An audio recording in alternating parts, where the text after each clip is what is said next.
plus autant draguée par les hommes. Mais moi, je me demande quand même si, mesdames, ce n'est pas un petit peu de votre faute, parce que je pense que de temps en temps, vous envoyez de mauvais messages. Parce qu'en fait, les hommes, les mâles, sont très très attentifs aux signaux qu'on va leur renvoyer. Et là, je ne parle pas d'envoyer évidemment une fusée de détresse, mais bien du langage du corps. Alors, pour être un petit peu plus clair, je vous propose une petite démonstration, d'accord, avec Thibaut Roland. Venez me rejoindre dans la zone. Et pourquoi pas Parce que, voilà, j'avais envie de me faire draguer par Thibaut, je l'ai déjà fait avec vous. Donc voilà, on va faire une petite séance de drague avec mon ami Thibaut Roland, qui va donc devoir me draguer. Attention Thibaut, je ne vous réponds pas, évidemment, avec la parole, mais bien juste avec le corps. D'accord? Alors, première situation, c'est donc parti. Mademoiselle, je vous offrirais bien un verre, mais j'ai peur de me noyer dans vos yeux. Je prends déjà l'eau. Que serait bien? Vous savez, quand j'étais jeune, je rêvais d'être Indiana Jones. Mais là, je crois que je l'ai trouvé, mon trésor. Il est en face de moi. Vous êtes fermé comme une huître, c'est pas grave. J'adore les fruits de mer. Vous pouvez me regarder quand je vous parle. Vous savez que les râteaux, ça me fait pas peur, je tiens à Castorama.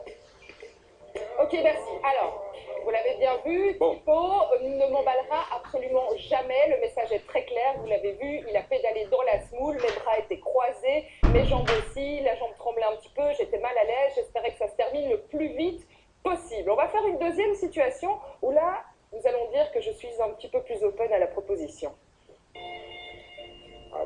J'ai connu votre mère, vous êtes la même en plus jeune. Magnifique, tendre, le regard efficace. Qu'est-ce que vous voulez pour moi? Vous n'osez pas répondre. Tirez vos cheveux, c'est bon signe. J'aime votre regard qui pétille. Vous habitez toujours chez vos parents?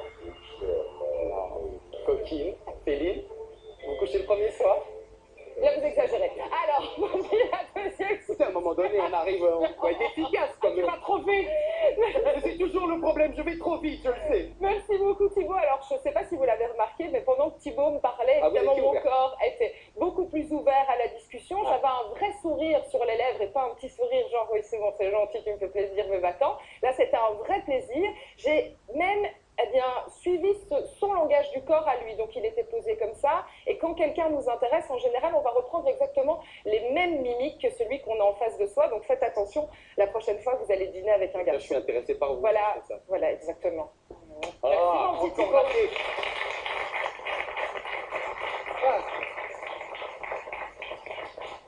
Définitivement perdu. Alors, et donc le langage du corps va évidemment vous permettre de draguer, mais de communiquer en général et avec tout le monde et de faire vraiment attention au ressenti des autres. Et c'est les chiffres qui le prouvent. Écoutez bien ces pourcentages. 7% de la communication est verbale, c'est-à-dire uniquement le ton qu'on va utiliser et la manière dont on va parler et poser sa voix. Le deuxième, c'est le vocabulaire. Eh bien, ça va être les mots qu'on va employer. Ça va représenter 38% et 55% de la communication va se passer uniquement dans notre corps. Alors, on dit, moi je suis persuadée que ça va fonctionner, d'ailleurs après cette vidéo, je suis sûre que je vous aurai convaincu également, eh bien qu'on peut également détecter les mensonges. Et face à une professionnelle de l'image, eh bien vous allez voir que même le plus petit mensonge que vous pouvez lui annoncer, eh bien elle va le décrypter, regardez.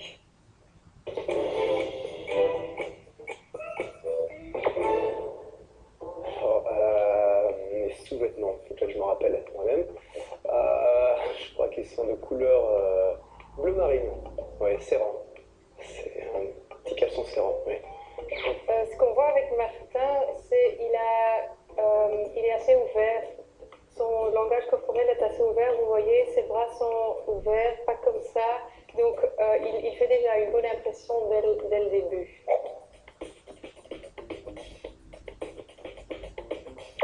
Je préfère de loin les caleçons américains. Je me sens un peu trop serré dans le slip moulant. J'aime bien quand ça respire. Donc, oui, je suis un homme à caleçon américain. Sam, quand il commence, on voit qu'il est un peu mal à l'aise devant la caméra. Et il commence à bouger la jambe, il se touche les mains aussi, donc ça c'est un signe qu'il veut se rassurer lui-même. Il regarde aussi en dehors de la caméra, c'est comme s'il cherche un peu l'approbation du monde extérieur. Donc là, c'est pas les questions qui les mettent mal à l'aise, mais c'est les conditions. Non. Donc là, ce qu'on voit dans le cas de Garance, c'est qu'elle ouvre très grand les yeux et elle commence à fixer la personne quand elle dit non. Souvent, des gens qui mentent, ils regardent droit dans les yeux de la personne en face de qui ils sont. Donc, vous voyez bien qu'après, elle commence à nuancer ce qu'elle vient de dire. Elle est en retard, je trouve une excuse, toujours un peu bidon.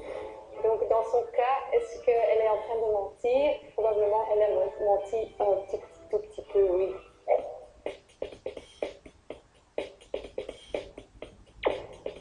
Question. Là, comme ça, là, c'est quoi je mange? Non, là, comme ça, j'ai rien en rade. Ça devient intéressant. Vous allez voir, juste un tout petit peu après, il va se toucher les mains. On dit souvent, quand les gens se touchent les mains, le visage, que c'est un signe d'insécurité. Donc je pense que là, son corps montre « je suis mal à l'aise avec la question ». Tous hésitent à bien utiliser leur corps pour engager le spectateur, ce qui prouve qu'on fait très peu attention au langage corporel et à l'importance que ça a dans la vie quotidienne.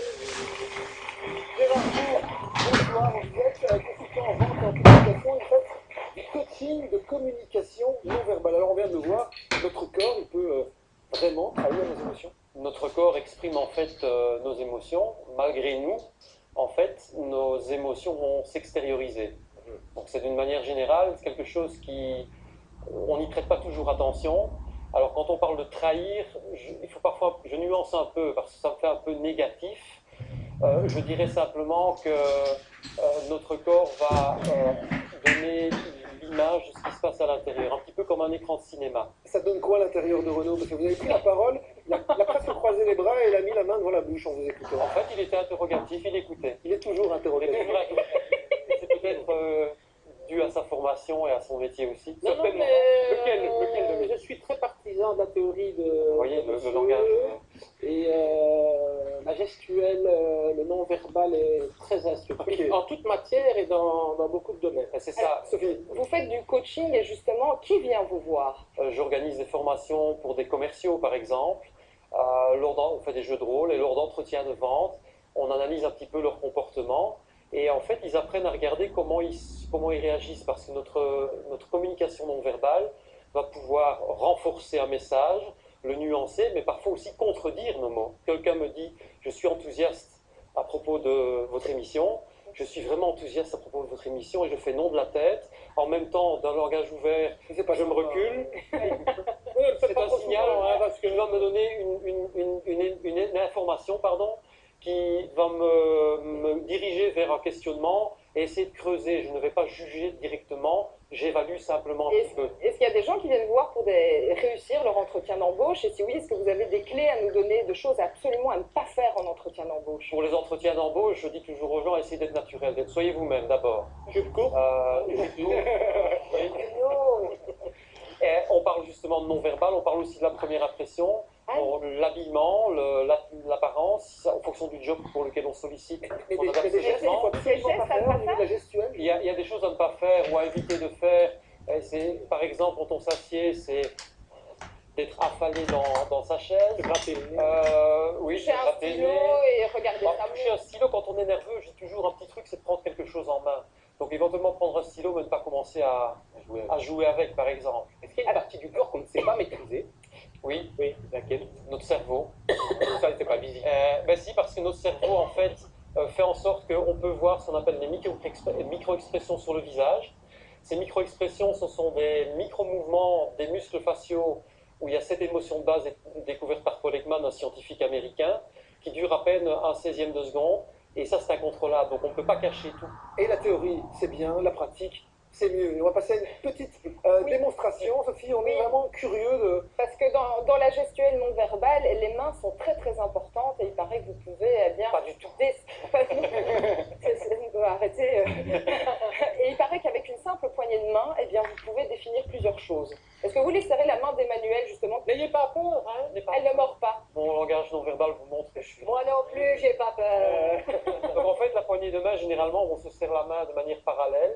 Et ce qu'on peut observer dans un premier entretien ou quand on rencontre quelqu'un, il y a des gens qui ont tendance à s'approcher très fort. Moi, en tant que commercial, par exemple, je vais essayer d'un petit peu de voir comment je peux faire pour ne pas avoir l'air agressif, ne pas être trop enthousiaste et aller de l'avant si la personne reste en arrière.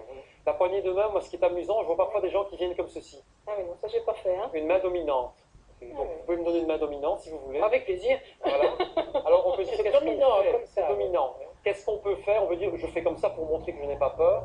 Mais un petit truc, c'est simplement bonjour. Ça me fait plaisir de vous rencontrer. Le contact visuel reste important et on remet les mains en parallèle. Et également dans la gestuelle, si je vous parle comme ceci, ou que je vous fais ça, ou que je montre du doigt, tout ça donne des signaux, des messages. Encore une fois, tout doit être pris dans un contexte et on va aussi devoir calibrer la personne quelque part. Si quelqu'un est assis en permanence comme ceci, ça ne veut pas dire que je ne suis pas d'accord avec ce que j'entends ou j'ai une attitude fermée, simplement je suis confortable ou il fait froid dans la pièce. Ouais. Mais je vais observer un moment, quand je dis quelque chose, tout d'un coup la personne change d'attitude. Et on observe différents éléments, ce qui nous permet de mettre en correspondance notre verbal et notre non-verbal. Gérard Bourg, excusez-moi, c'est pas oui. Youhou, j'ai tout compris. Ça marche aussi ça? Non, rejoignez votre chaise. Emmanuel, vous aussi. Sophie, quelque chose à ajouter? Bah écoutez, je pense qu'on pourrait en parler pendant des heures, hein, mais va l'émission passer. s'arrête maintenant, malheureusement. Ben oui, parce que c'est déjà la fin